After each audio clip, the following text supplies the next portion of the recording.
Hi, everybody. It is Adele Frizzell here with Coach Tiffany. And Hi. so today we're going to give you part 2 of a 6-part series that we're doing on body recomposition. So that's how to lose fat and build muscle at the same time, which is totally possible despite what some people will say. So if you watched last week's presentation, I talked about the importance of strength training because nothing else is going to let you build muscle like strength training. And today's talk is more about the diet. So that's what we're going to talk about for the next 10 or 15 minutes. If you have any questions at all, please comment below.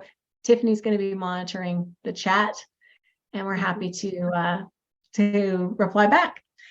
So if you missed part 1, definitely go back and watch it. It was posted last Thursday at 12 noon Central when we typically do these Facebook Lives. All right. So what are we going to talk about today, Tiffany? Well, we're going to start off talking about how your calorie intake can directly affect how successful you are with not only recomping, but if you're trying to lose weight or gain weight as well, because there's different phases. You might be thinking gain weight. Why would I want to do that? But Adele's actually going to talk about that in a little bit later in this call. But there are different situations where you might want to physically go out of your way to gain weight. It may seem a little crazy, but a lot of people do it. I'm actually coming off of one of those cycles myself.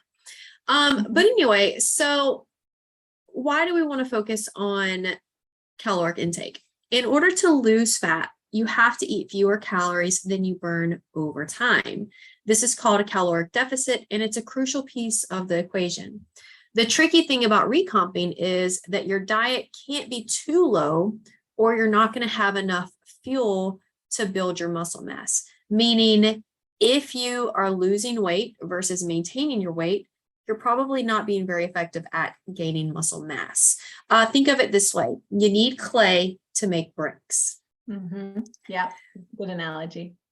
Yeah, I love that. So the industry recommendation for weight loss is no more than 1% of your total body weight each week. So if you weigh roughly 180 pounds, you don't want to lose more than 1.8 pounds per week, or you may risk more muscle loss, especially if you're on the leaner side. That's for a generic weight loss. When you're recomping, instead of sheer fat loss, if your goal is recomping, instead of sheer fat loss, you need to be even more conservative. You actually want to lose 0, so no weight, up to only 0.5% of your overall body weight each week. In our previous example of someone who is roughly 180 pounds, if you're recomping, you want to lose no more than 0.9 pounds per week. And 0 is actually 100% fine.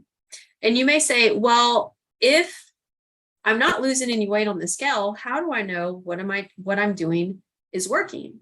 Well, that's where your other data collection tools come in to play here. Your body measurement, your body comp data, that's going to really give you a better idea of the changes that your body is going through if the scale weight's not changing, and also how your clothes are fitting overall. If your body weight is the same, but your pants are looser, chances are you're gaining some muscle mass while losing a little bit of body fat.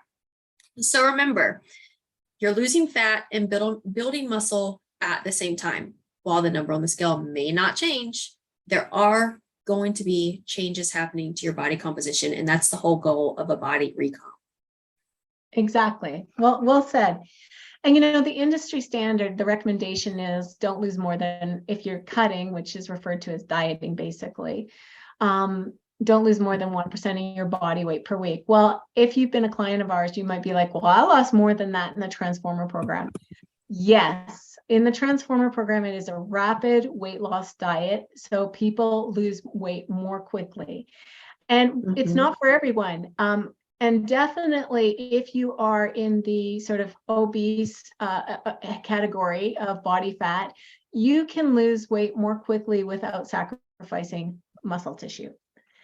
It's when you get leaner that a greater portion of your tissue that is lost is muscle. I don't think a lot of people realize that, Tiffany. Like, when you lose weight, you're actually losing bone in some cases. you're losing Mhm. muscle, and you're losing fat tissue.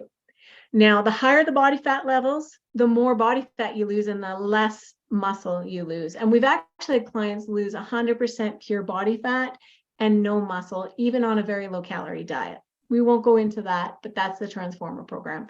We track, we have research, we have data on all of this.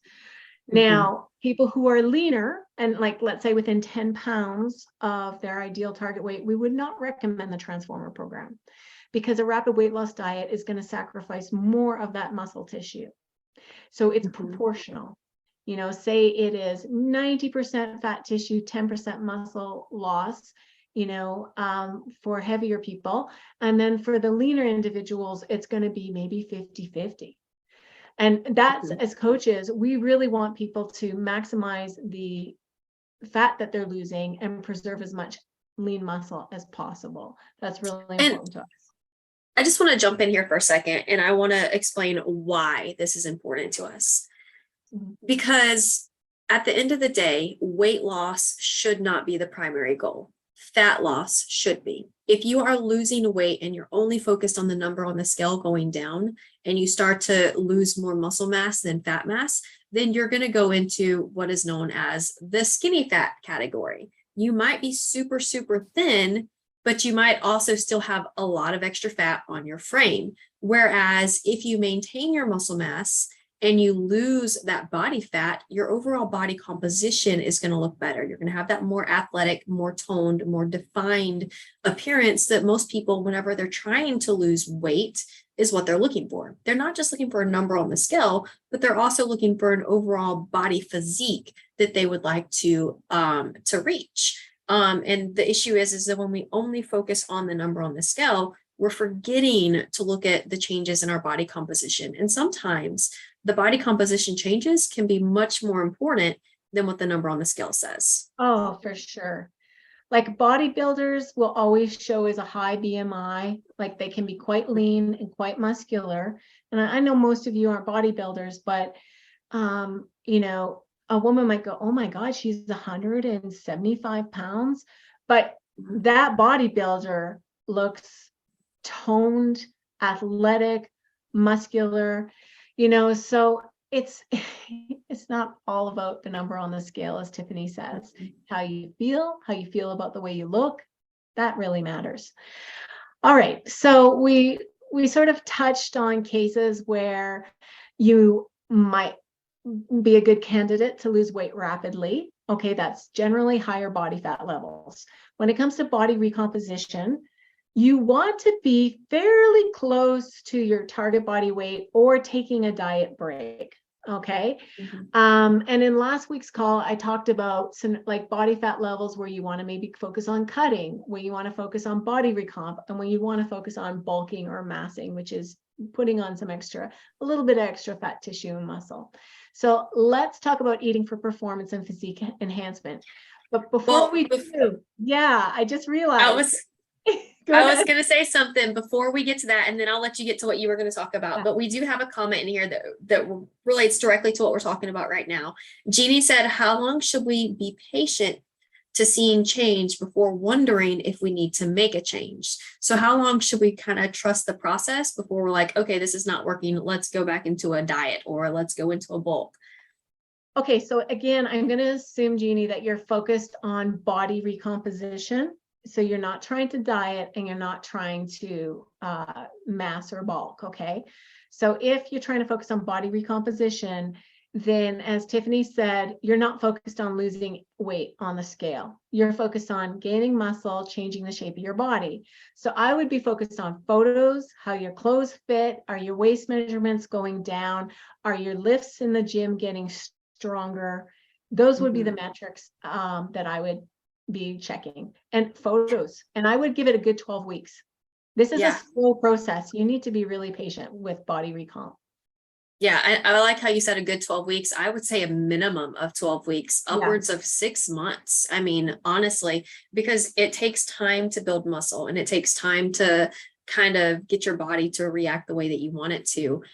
So a benefit, you mentioned different body fat levels. If you have done, let's say you come off the Transformer program and you're taking a diet break, you're at maintenance, this is a great time to start working on that recomp. You might not be at that overall body fat percentage you want to be at, but if you're trying to maintain your weight right now, why not go ahead and start working on changing your overall body composition? Oh yeah, 100%. You could be losing inches all over while maintaining your weight, eating more calories, enjoying more energy, increasing, because you have more energy and more calories, you can build more muscle. You're going to have better workouts, maybe better sleep, better mood, etc. So a diet break is great, and recomping during a diet break is a great idea. Yeah. Okay. So we also, by the way, we have a calculator, and it's on the website at www.adelefrizzell.com. I think it's under resources tab, macro calculator. There you can plug in some details about yourself, and it will, and then you choose, do you want to recomp? Do you want to cut, or do you want to mass? And then it will spit out how many calories it thinks you should be consuming for the particular goal. Now keep in mind, it's generally, you may have to adjust. So if your goal, for example, is recomping and you find yourself gaining weight fairly quickly, my recommendation is to cut back your calories by 100 or 200 calories and then see how that works out for you. Similarly, if your goal is to diet and you find yourself super hungry and no energy, increase your calories by 100 or 200 calories. All right. Yeah. If you're massing and you're putting on weight way too quickly, we'll talk about massing, then again, I would cut back those calories a little bit. Okay. Yeah, it's all about listening to your body and changing your specific macros based on how your body is responding. But I think it's really important, like you said, to focus on that hunger cue, because if you have a lot of hunger, chances are you're going to end up overeating at some point. So if you find that you consistently have hunger, it's a good idea to increase those calories a little bit, as long as the scale's not going up, if you are focusing on a recomp. But let me add, hunger is a natural part of dieting. Yes. But if you're unable to adhere, then you got to raise your calories, because a slight increase in calories, you might be able to adhere better and get the results you need, rather than undereating, overeating, undereating, overeating, and getting nowhere. Yeah. Okay.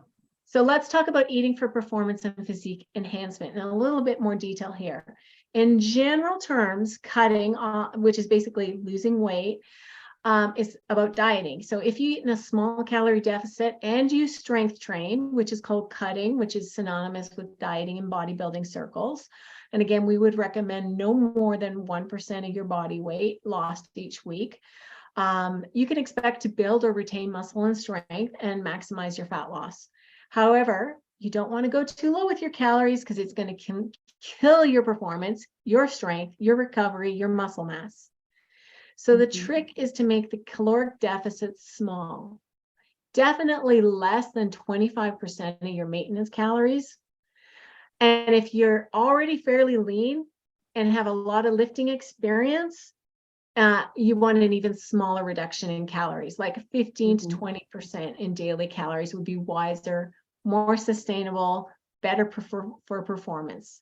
As a general rule, dropping your calories by 25% or more is considered a very aggressive caloric reduction. Difficult to adhere to, kind of miserable, not recommended. So let's take an example. Let's say you can maintain your current weight at 2,000 calories. If you dropped your calories by 25%, now you can only eat 1,500 calories a day. And you still got to train and everything. You might find yourself hungry and having a hard time adhering. Is there anything you want to add to that, Tiffany?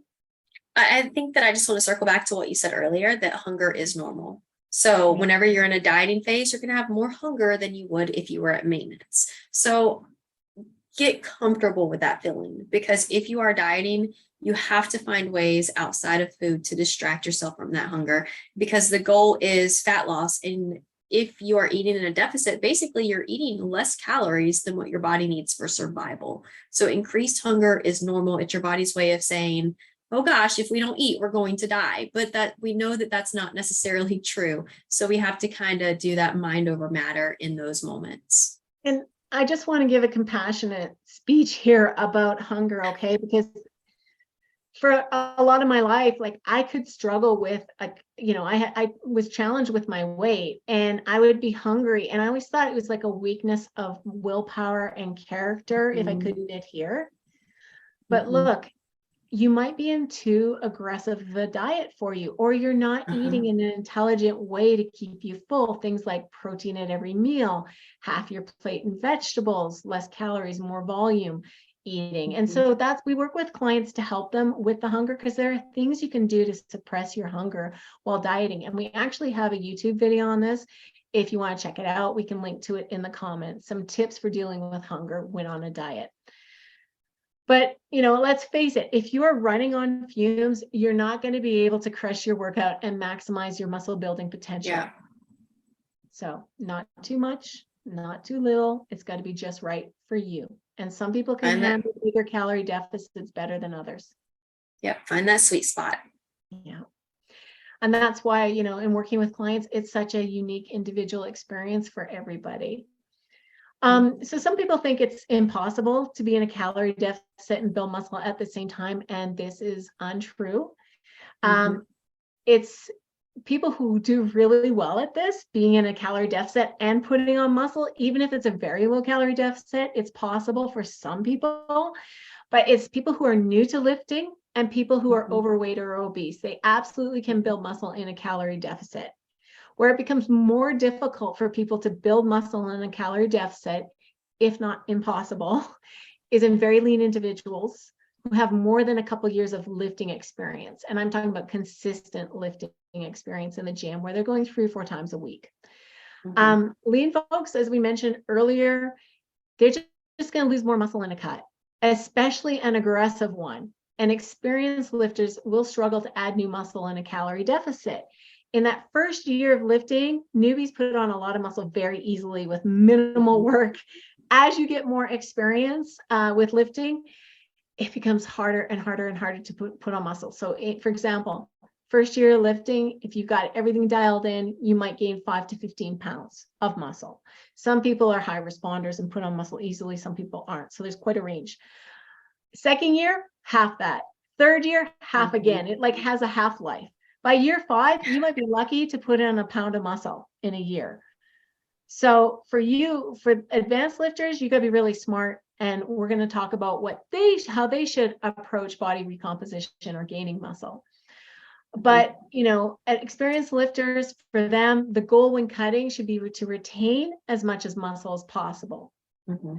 So the good news about being overweight and unfit is the more you have to lose, and the newer you are to lifting weights, the more aggressive you can be about your calorie deficit, because higher body fat levels are very protective of muscle loss.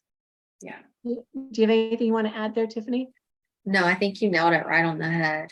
Okay, sweet. That's good. Bulking. Let's talk about bulking or massing. This is something guys do more than women. A lot of women are terrified to put on weight. Trying to get them to actually put on weight is difficult. And let's face it, most of our clients, they want to lose weight. So this would be really an alien concept to them. But if you lift long enough and you watch your nutrition long enough, you might want to have a phase where you actually bulk or mass. And that's what Tiffany's going through right now. If you eat in a slight, and I say a slight, caloric surplus, this is kind of called lean bulking, massing, or lean gains. You can expect to build strength and muscle. You will gain a little bit of fat, because again, just like when you lose weight, your body will eat its own tissues when there's not enough calories. So you'll eat your muscle mass, you'll eat your fat tissues. When you consume extra calories, some of those calories go toward muscle, some go towards fat. So when you're in a slight caloric surplus, you're going to put some of those on fat and some of those on muscle. And so you can expect a little bit to get a little fluffier. Gaining fat is unavoidable, right? As a caloric surplus will increase muscle and fat tissue, but in varying proportions. And the interesting thing is, the leaner you are and the more you strength train, the more of those calories will go towards lean muscle tissue. So that's the benefit of being lean. When you bulk, more calories go to muscle tissue than fat tissue.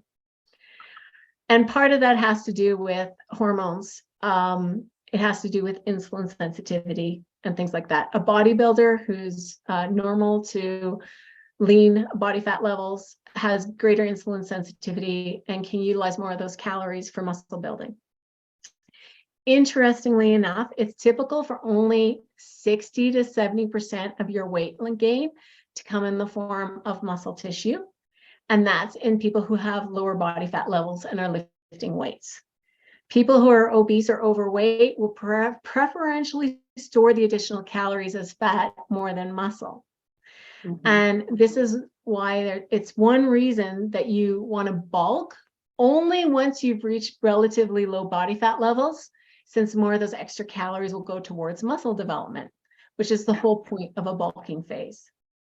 Yeah, it's not just to eat anything and everything, though that can sometimes be a benefit, but it can also backfire as well. Oh, it can also be excused. Like, I think until people got smarter about bulking, they used to go really crazy. Like some bodybuilders, oh, I'm bulking, and it's the extra large pizza and all the ice cream. Oh, yeah. 20 or 30 pound weight gain. And then I'll do a cut and get rid of the fluff. And that cut ends up taking like a year. It's very difficult. You don't want to put on an excess amount of body weight. And so we have some guidelines, like how much should you expect to gain when you're doing a lean bulk? And I'll talk about that in a moment. So what kind of caloric surplus should you shoot for? If you want to maximize the amount of muscle you can build while minimizing fat gain. Well, there has been some research on this, and it indicates the ideal caloric surplus to be between 350 and 478 extra calories a day over your maintenance calories. So if your maintenance calories are 2,000 calories, which is called an isocaloric calorie intake, meaning you're not gaining, you're not losing, you would, in order to bulk, you would add maybe 15 to 20% more calories. Mm-hmm. Not a lot, right? Mm-hmm. And if you want to dive into the research, I'm happy to send you a link. Just ask for it in the comments below. Just say something like bulking recommendations for caloric intake. So basically a good way to remember these numbers is if you're lean and you're doing a dieting phase and you're cutting, it would be, 15% of total calories. And if you're lean and you're trying to gain weight, 15% of total calories. You can kind of see the trend there. Exactly. Yeah, exactly. Perfect. So what happens if you are on the small side and you are untrained? Because that might sound like a lot of extra calories. Well, since newbie lifters already put on muscle quite easily, it would make sense to customize the surplus based on training experience and body size. So you might want to stick with maybe a 5 or 10% surplus over your maintenance in order to minimize fat gain. It's an experiment. It's personal to you. And why can't I give you a specific number? Because what we find working with clients is some of them, as soon as they get more calories, they get more energy and they just burn it up. And other people, their activity levels don't change even when you increase calories. So those people who don't become more active probably need to just have the tiniest bump of calories. And then if you find yourself not really gaining weight every week on a bulk, then you're going to need to bump them up again. And I would just do another extra 100 calories, let it go for a week or two, and then bump up again if you need to. Yeah, absolutely. I think that it's really important to recognize that there's always outliers to everything that we do. There's the people that follow what the science says perfectly. And there's some people that you're like, oh, let's tweak a little more here and a little more there because your body just responds differently. And that's normal too. Yeah.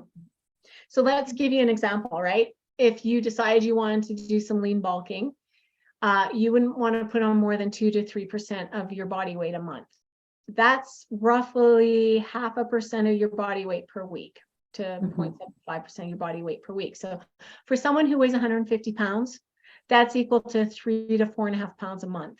Some of that's going to be fat, some of it's going to be muscle. Everyone will gain fat in a caloric surplus. How much you gain depends on how much of a caloric surplus you're in, your muscle building genetics, and your training and activity levels. Now, I know not many of you are going to want to mass or bulk. So let's talk about recomping. If you eat around your caloric maintenance, called recomping or body recomposition, you can expect to build strength, build a little muscle, and lose fat simultaneously. This is the sweet spot because you're not terribly hungry, performance is good, and you can chip away at fat loss while making strength and muscle gains. The only drawback is that progress is slow and most people don't have the patience for it, which is why most people go through cycles of bulking or overeating and then cutting or undereating instead. Recomping takes dedication, patience, and consistency over a period of many months. So earlier we asked how long should I, was it Jeannie asked, how long should I wait to expect to see results? Yeah. Yeah, a minimum 3 months. And I agree with Tiffany, 6 months is probably more accurate.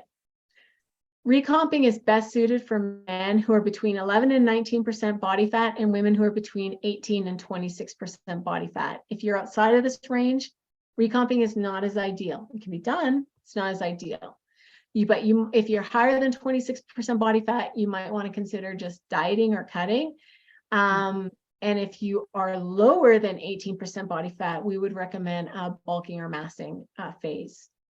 Yeah. But again, like we said earlier, if you know that you're going to be cutting in phases and you want to use that maintenance period in between, then that's a perfect time to focus on your strength goals and your body recomp goals, knowing that you're going to try not to gain any weight, but you're also going to be going into an additional cut. Yeah. So if you have no idea how many calories you require, you can use our calculator. Don't forget to plug in your activity levels and your goals. It's on the website at adelefrizzell.com/resources/macro calculator, and includes macro breakdowns for fat loss, maintenance, or recomping and bulking. Okay. Again, default should work okay. You can even put in your own macro percentages if you prefer higher fat, lower carb, but I don't recommend a low carb diet for muscle development. Just keep in mind the recommendations from the calculator are starting points. You're going to want to track your food and your body weight for a couple weeks and adjust as needed. You might need more or less calories than the online calculator says. Yep. And to track all this, you can use a macro tracking app like MyFitnessPal, or which one do you like, Tiffany? I really like My Macros Plus. So we're going to talk about tracking in more detail later on in this series. But of course, if you need some expert help dialing in your nutrition and your strength training, you can sign up for coaching. We can help you take all the guesswork out of your nutrition and training in the New You program. And the New You program goes up in price on January 1st by $100. So definitely check out the program. You get a bonus if you register within the next 5 days. I know some of you don't want to think about diet and training over the holidays, but listen, you can still enjoy Christmas dinner. You can still have treats. You can have the turkey and the stuffing and all of that. It's what you do around that holiday that really, it really helps you stay on track with your goals. Yeah. I think it's really important to note that it's all about finding balance in your overall lifestyle. We're never going to say, no, don't enjoy an anniversary. Don't enjoy a birthday. Don't enjoy Christmas. We're always going to say you can enjoy it. Here's what's probably going to happen. And then we can deal with that. We can navigate those situations. There are so many days in the year, but only so many of them are those special occasions. It's what you do all of those other days that really adds up the most. Exactly. So next week, we're going to talk about protein, one of our favorite topics. No, we're not. Oh, that's right. Next week, we will not have a Facebook Live, guys. Adele and I are actually going to be in Vegas.